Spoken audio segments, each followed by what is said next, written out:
Ассалаумағалейкум достар, арнаға қош келдіңіздер. Бүгін сіздер 16 көлемді 5 бөлмелі үйдің сызбасымен танысатын боласыздар. Видеоны бастамас бұрын арнаға тіркеліп, лайк басып, комментарий жаза отырыңыздар. Ал ендеше бастайық.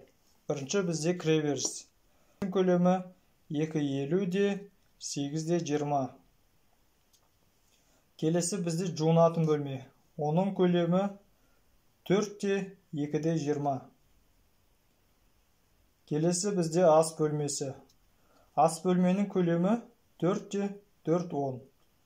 Келесі бізде қазандық. Қазандықтың көлемі 2,80 де 2,20.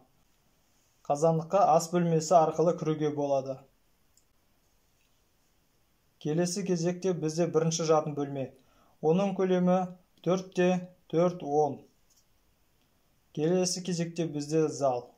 Залдың көлемі 7 де 4. Келесі кезекте бізде холл. Холлдың көлемі 9,20 да 4. Келесі бізде екінші жатын бөлме. Оның көлемі 4,50 де 3,40. Және соңғы жатын бөлме, оның көлемі 4,50 де 3,40. Үйдің негізгі қабырғалары 40 см. Бөлме аралық қабырғалар олар 20 см. Үйдің шатыры мынандай үлгіде жабылады. Үйдің алдында тапшанға орын бар. Достар, қазақ тілді арнаның дамуына үлес қосып, арнаға тіркеліп, лайк басып, комментарий жаза отырыңыздар.